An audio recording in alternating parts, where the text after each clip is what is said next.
It started like any other night. Thomas had been scrolling through his phone in his dimly lit apartment, the faint hum of his computer filling the silence. Work had been draining, and the loneliness of the weekend was starting to sink in. His friends had long since stopped texting, leaving him to drift into the depths of social media in search of something, anything, to distract him from his thoughts. That's when he saw her profile, Emily.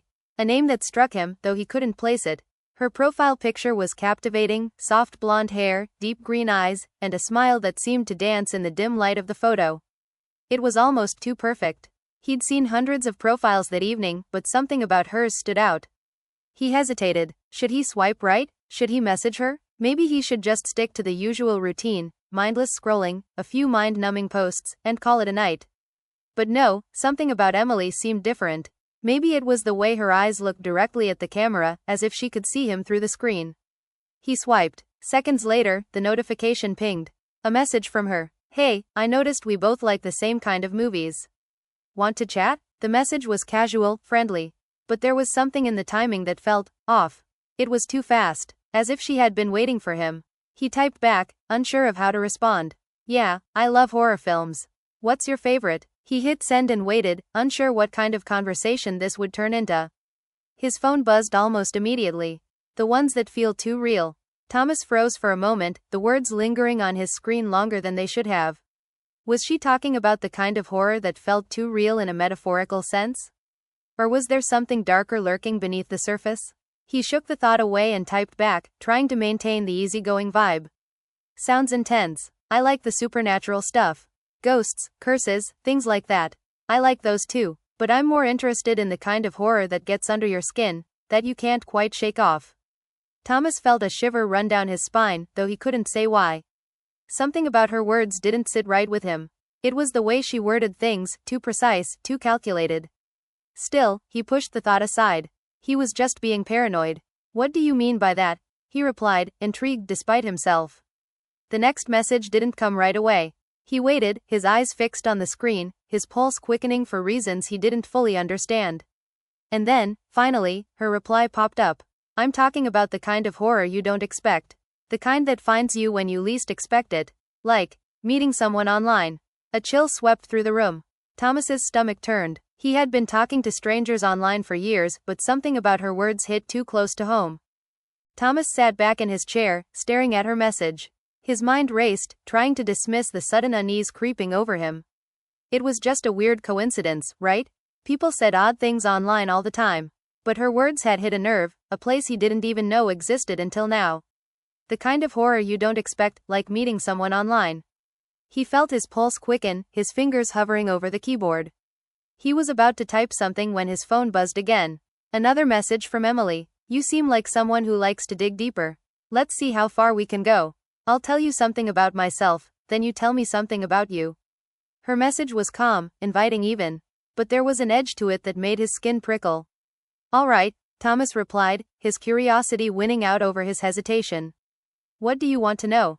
Start with the truth. What scares you the most? He paused, thinking about it. What scared him? He wasn't afraid of much, he wasn't that kind of guy. He didn't jump at horror films or the dark corners of the internet. But there was one thing, something that had haunted him for years, though he hadn't talked about it in ages. Losing control, he typed slowly.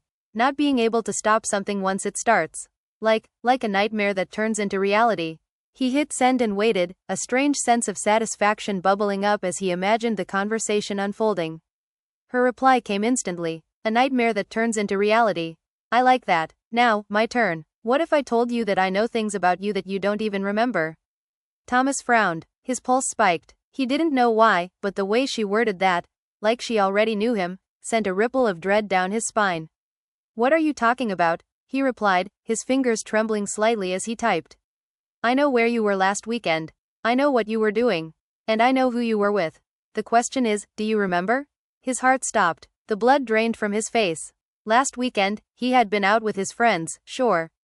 He had gone to that party, the one in the old house on the edge of town, where things had gotten a little out of hand.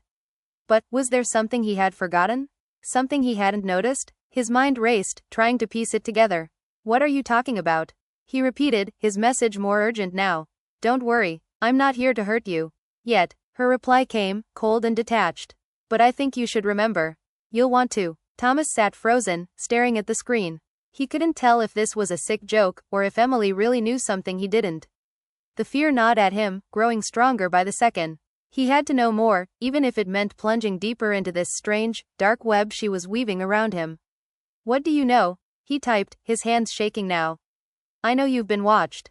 She replied, but it's not just me. Someone else is watching you, Thomas. And you might be closer to them than you think. The words on his screen blurred together. Someone else is watching you. His breath caught in his throat. He had to read it again, just to make sure he wasn't imagining it. What do you mean by that? Thomas typed, his fingers trembling on the keys. Who else? There was a long pause, so long that he thought maybe she wasn't going to reply. But just as the silence began to settle, her message popped up. You already know. You've met them before. You just don't remember. A chill ran through Thomas as he reread the message. What was she talking about? He thought back to the last few months, his interactions, his routine, but there was nothing out of the ordinary. Or was there? He tried to push the thought aside, but the nagging feeling in the back of his mind wouldn't let him.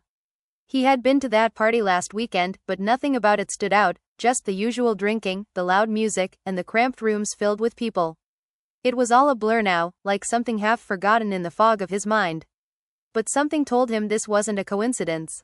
You're scaring me, he wrote, his fingers more forceful this time. Emily didn't respond immediately. Instead, there was a strange shift in the conversation. The chat window began to lag, and then his phone buzzed, an image appeared. A dark, blurry photo. A figure, standing at the edge of what looked like a forest.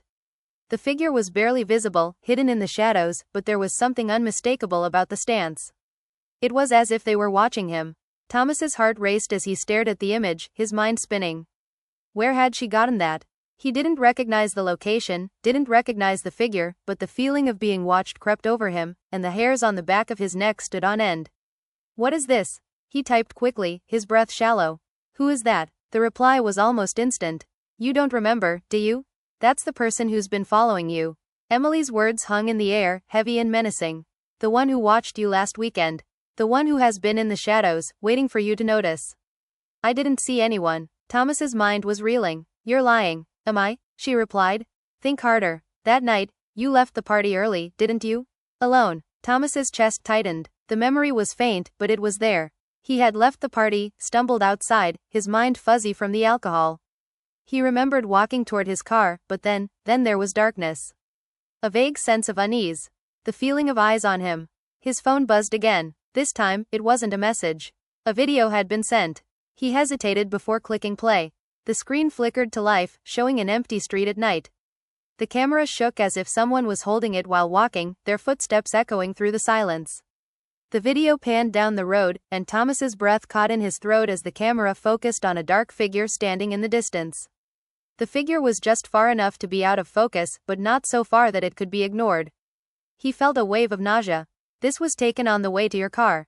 Emily's message followed the video. The figure in the video is following you. They've been following you for days. He stared at the screen, his mind racing. No, this couldn't be real. He'd been at the party, he'd walked to his car, and nothing had happened. But now, with Emily's words and the video staring him in the face, he couldn't shake the feeling that something was terribly wrong. Why are you doing this? Thomas typed, his hands shaking.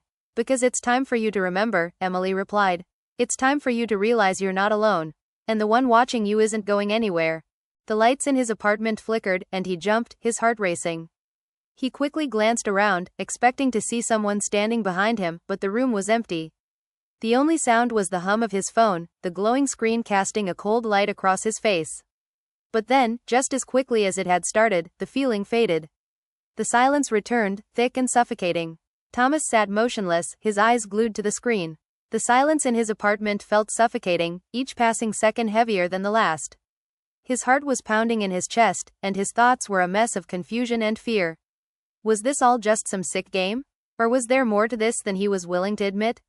The lights flickered again, more violently this time. His phone buzzed, jolting him out of his daze. Another message from Emily. You still don't get it, do you? This isn't a game, and you aren't the one in control anymore. Thomas's fingers hovered over the screen, torn between replying and doing something, anything, to break the unsettling tension building around him. The feeling of being watched was palpable now, like eyes were staring at him from every corner of the room, from the cracks in the walls, from the shadows under the furniture. "What do you want from me?" he typed, his voice barely a whisper in the silence of the room. The reply came in a flash. "What I want is for you to remember. All of it. I want you to remember the last time you saw me." The words hit him like a punch to the gut. He read them again, his mind racing. The last time you saw me, how could he have forgotten something so crucial? His pulse quickened as his mind scrambled, trying to recall a time he might have met Emily before. He went back to the night of the party. He had been out of it, sure, but he remembered the faces of his friends, the loud music, the spilled drinks. Nothing had stood out, nothing, except for one thing. There was someone who had been at the edge of the crowd, watching him. A woman with a familiar look in her eyes that seemed to know him, like she had been waiting for him to notice her. His hand shook as he typed, the words coming out more urgently now. "Where are you? What do you want from me? Why are you doing this?" But Emily didn't reply immediately. Instead, the phone buzzed again. This time, it was an image, a photo taken from a distance. It was a picture of his apartment building, taken from the street corner. The figure in the photo was blurry, but unmistakable, the same dark shape from the previous videos. It was standing just outside his building, the faint outline of a person barely visible in the shadows. Thomas's breath caught in his throat. He quickly glanced out the window, scanning the street below, but saw nothing. It was too dark, too quiet. The silence was broken again by Emily's message. "I've been here the whole time. Right outside, watching, waiting. I'm the one who's been with you every step of the way." "No, this can't be real," Thomas whispered to himself, his hands slick with sweat. The phone buzzed again. "It is real. It's been real from the moment we first talked. Do you remember the first message I sent you? The one about the horror that gets under your skin? You've been part of this story from the very beginning. And now, it's time to finish it." A sense of cold dread washed over him as the words sank in. It's time to finish it. The hairs on the back of his neck stood on end. He didn't know what that meant, but something told him it wasn't good. Suddenly, the doorbell rang. Thomas froze, his heart leaping into his throat. He hadn't been expecting anyone. Who could it be? His mind raced, and his phone buzzed again, the message from Emily coming through just as the sound of the doorbell echoed again through the apartment.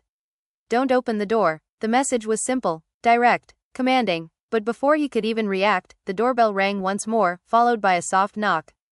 The hairs on his arms stood on end, and his throat went dry. Slowly, he turned toward the door. His breath hitched, his body frozen in place. "Who is it?" he whispered, more to himself than to anyone else. The knock came again, louder this time, almost insistent. Something told him not to open it, but his hand was already moving toward the door handle. He couldn't stop it, the pull, the urge to know who was on the other side, to understand what was happening. With a trembling hand, he reached for the door handle.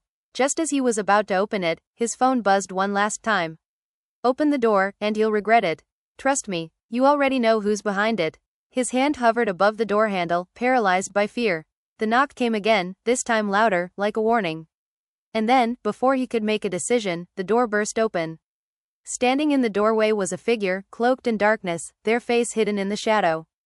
The only thing he could see were the eyes, those piercing green eyes. Emily. And as she stepped into the room, the lights flickered out, plunging him into darkness.